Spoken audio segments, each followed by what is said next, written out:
Un certain nombre d'Africains de la diaspora semblent renverser la tendance, décider de rester à l'étranger ou rentrer chez eux. La plupart d'entre eux font le grand saut en sachant que le retour au pays pourrait ne pas être facile. Cela a stimulé l'esprit d'entreprise. Regardez.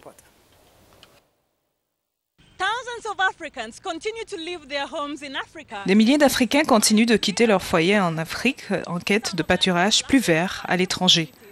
Certains arrivent à trouver des opportunités sur place et décident de ne jamais revenir, tandis que d'autres défient la chance et retournent chez eux pour créer de la valeur pour leur pays.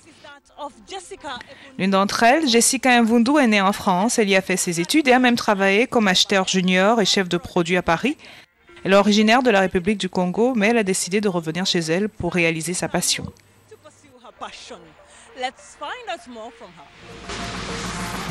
Donc, je suis styliste créatrice de la marque Okasama Bamboo, que j'ai fondée en juin 2016.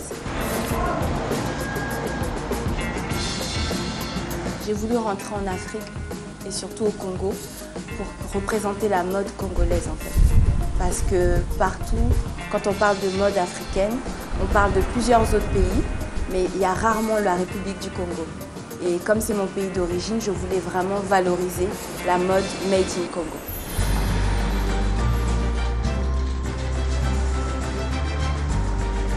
C'était mon rêve de le faire, donc j'ai vraiment, j'ai pas beaucoup réfléchi.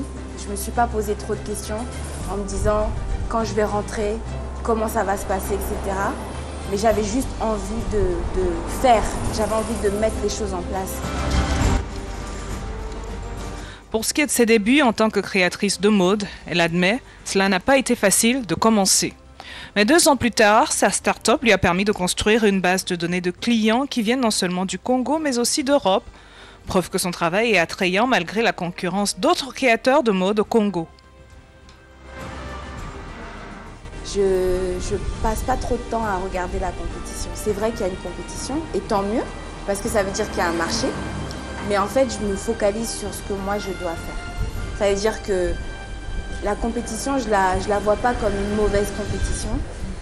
Mais et comme je suis arrivée déjà, je connaissais rien sur le Congo au niveau professionnel, encore moins au niveau de la mode. Donc j'ai observé. Donc il fallait avoir un esprit ouvert, regarder, observer, faire ce que moi j'avais à faire. Quand on vient d'Europe, on a une vision un peu différente. Donc connaître la clientèle congolaise, même si on a une bonne partie de clients expatriés, ça a été important de connaître le fonctionnement de la manière dont les gens travaillent ici, surtout en termes de main-d'œuvre.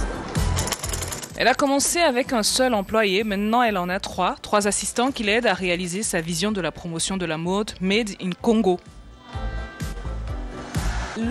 En y repensant, regrettez-vous parfois la décision que vous avez prise? Jamais. Aucun regret. Yes. It's a crop top. Jessica fait partie des quelques Africains qui rentrent chez eux pour contribuer à l'économie de leur pays et qui appartiennent à un mouvement qui s'apparente à un retour des cerveaux. Et comme elle le dit, c'est un choix difficile à faire, prendre cette décision qui peut finir par changer votre vie pour le meilleur.